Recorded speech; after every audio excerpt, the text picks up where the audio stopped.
This is Bryce Van Patten for Metal Express Radio Backstage.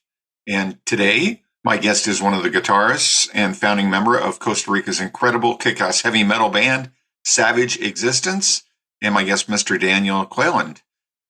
How's it going? Good. How you doing? Great. My name is Bryce. You're Daniel? Yes, sir. Excellent. Thanks for joining me today and coming to talk about Savage Existence. Yes, please. Yeah, funny story. The first time I heard about you, I work at Metal Express Radio, and I was posting a guest DJ show for another band, and they said, well, here, use this template, and it happened to be your guys' guest DJ radio show. Oh, cool. Nice. You know what I mean? So I'm like, oh, Savage Existence. I haven't heard of these guys. So anyway, I love, before we start, I just want to say I love the new tracks. So really, really great sound.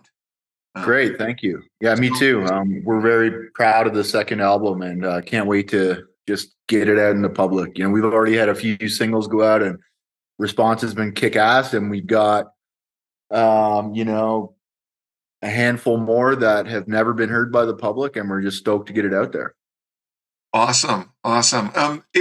If someone wasn't familiar with Savage Existence and your sound, and you had to give like an elevator pitch about your band, how would you describe the band?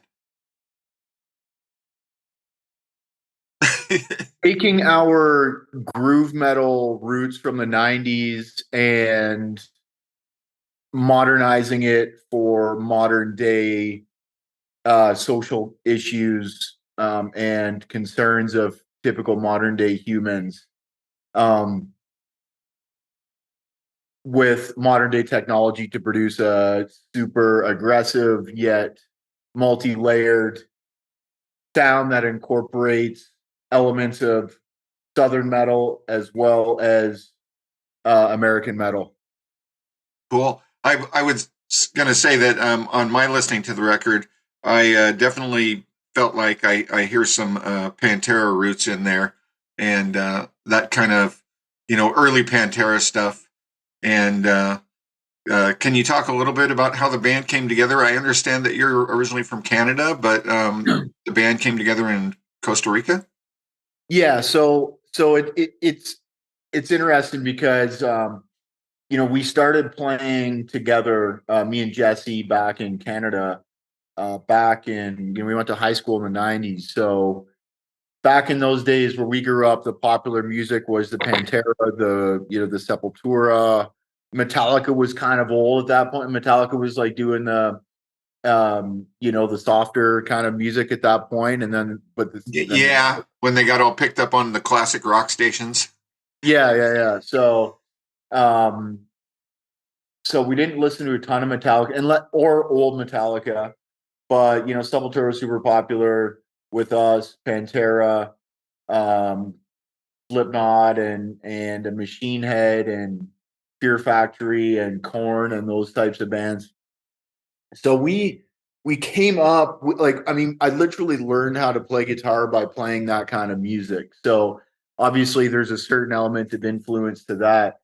And we played in cover bands throughout high school, performing those types of bands, those songs.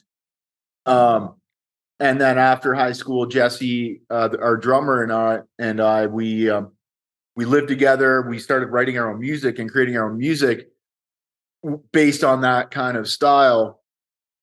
And I had written lyrics for our songs back in the day, but it was from who I was at 22 years old in, early 2000s. So there was a certain element that would be dated right now, right? Like most of the lyrics from old Sepultura is dated right now. And, right.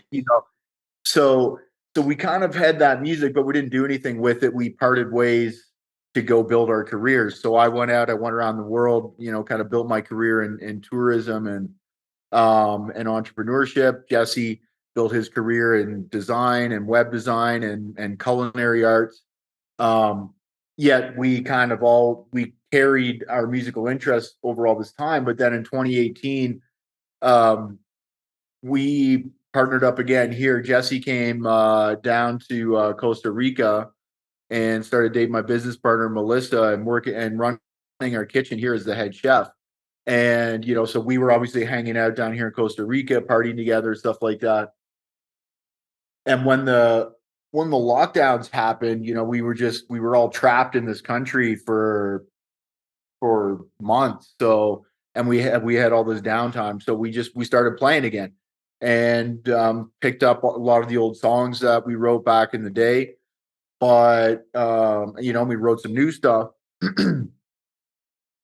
And yeah, we just wrote a whole bunch of new lyrics for it. So it was like, it's kind of a bit of a classical groove metal sound with lyrics that are relevant to the modern day. And Yeah, that, was that Animals? yeah, yeah. So I mean, and that kind of became like our foundation. That was actually just supposed to be a demo, but we ended up crushing it out so fast in the studio with Logan. We ended up getting 11 songs and instrumentals out. Then we partnered up with Anton DeRusso, our lead vocalist. He came into the picture, threw some leads down, added that little bit of a southern twist to it. And um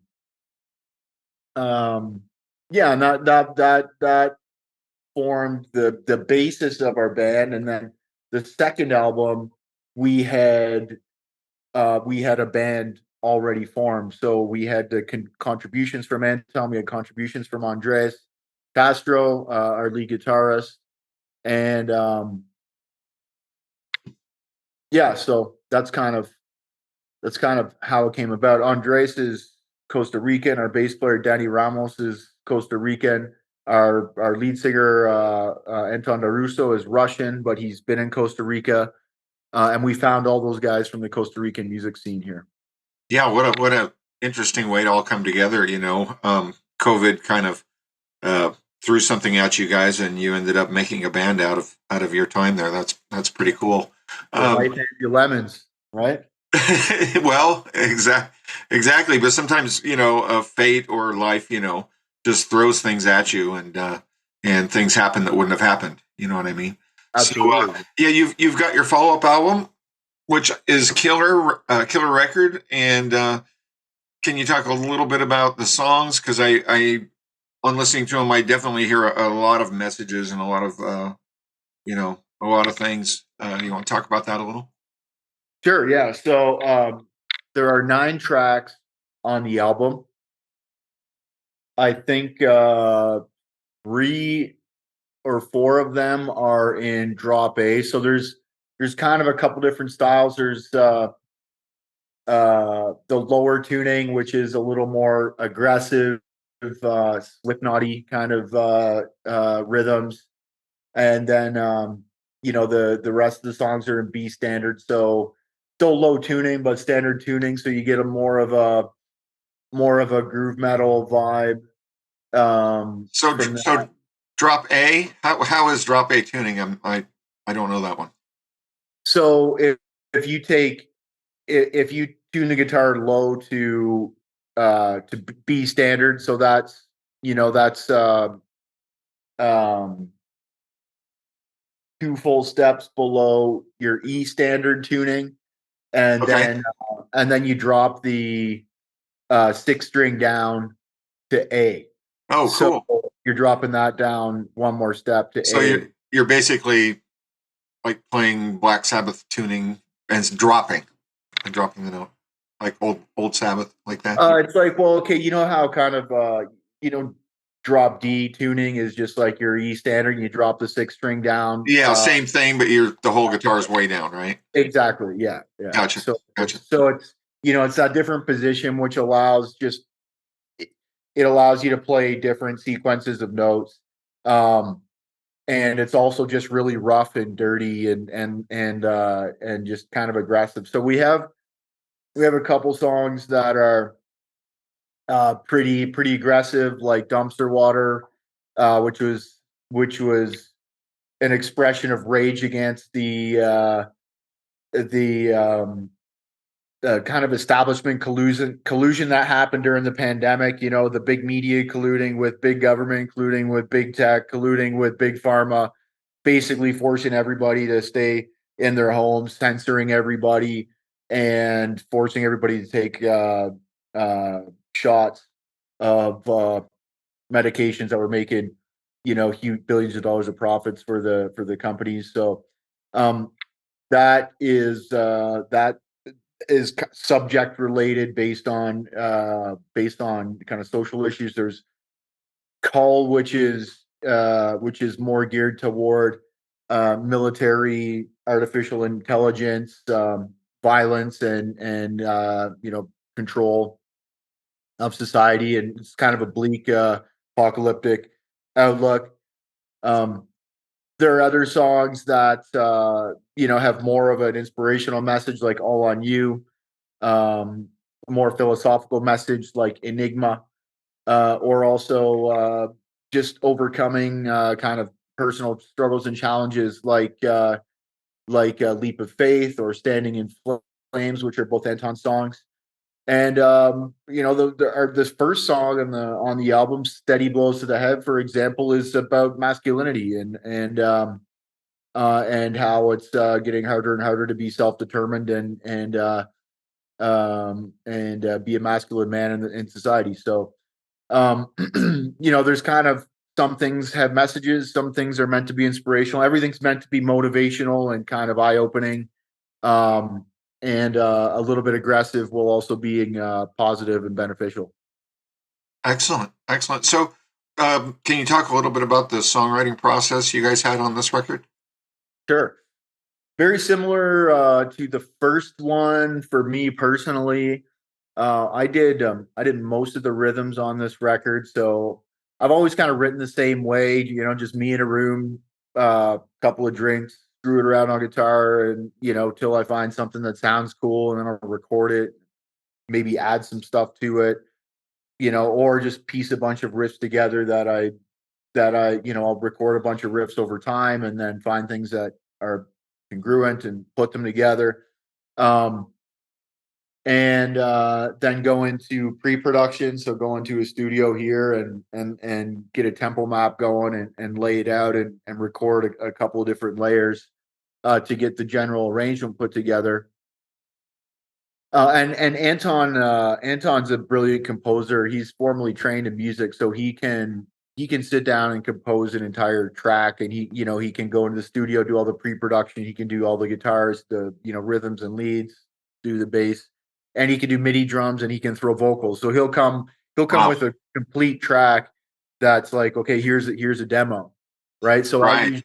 I'm not that talented with the production, so I'll do that with my iPhone, and then go into the studio and do some pre-production. But I'll usually just pull out like a couple of rhythm tracks, maybe some leads and some bass, but I won't do the drums or the vocals in the pre-pro.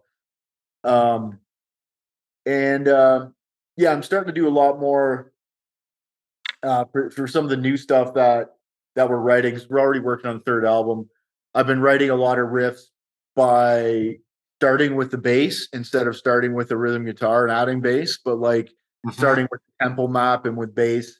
Um, It makes you approach the songwriting differently, doesn't it?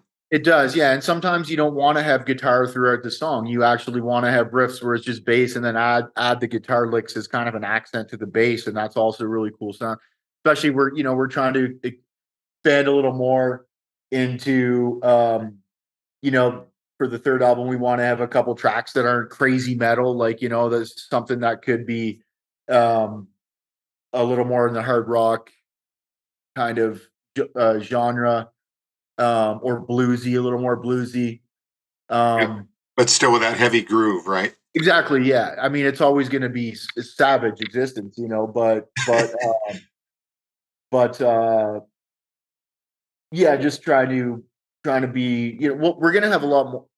We're gonna try to get at least 12 songs on our third album as well. So we'll have, if you look at a Slipknot album, for example, every one of them kind of has a similar formula where like you have a couple really super aggressive and heavy and fucking chop your head off kind of songs, and then you have a couple of like really experimental songs, and you have a couple of melodic songs, that and so they kind of just find a wider range of uptake on the radio and stuff like that. So um, we're Yeah, kind of trying are you to, talking? Are you sorry? Are you talking about like kind of the type of songs and the order they appear on your record? no, just having a little bit of variety on the record. Right, Like we're not every it's not just fucking sledgehammer, sledgehammer, sledgehammer, all sledgehammer, the way, right? sledgehammer, right? Like you have something that shows your musical talent, a little bit of diversity, some things that are a little more, melodic. Um, and you still want to have your sledgehammers on there, but not every song needs to be a sledgehammer with just fucking guitars going nonstop the whole time. So Yeah, yeah. I noticed on the new album, there's some kind of modern keyboards and stuff in the background that really add a nice touch to it. yeah, so like I mean Anton is he can play piano, he can play guitars, he can do um orchestrals. So he he can take his keyboard and do a full like orchestral arrangement with different instruments and stuff like that. So he did some of that on the first album as well.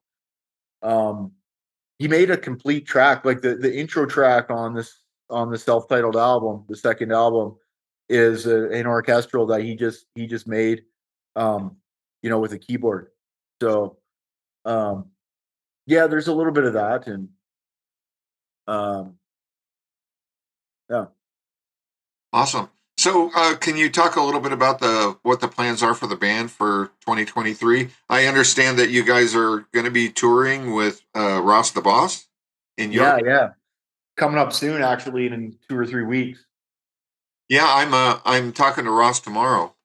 Oh, great, cool. Tell him I said So, hello. absolutely. So, yeah, talk about that a little bit and how that came together. Yeah, well, conveniently, we both have the same manager, so That so helps. that helps. They were on tour, and one another band dropped out, so we got in there, and so we're going to ride a bus with Ross the Boss for 3 weeks and play a bunch of shows in Germany, Denmark, Netherlands, and Belgium.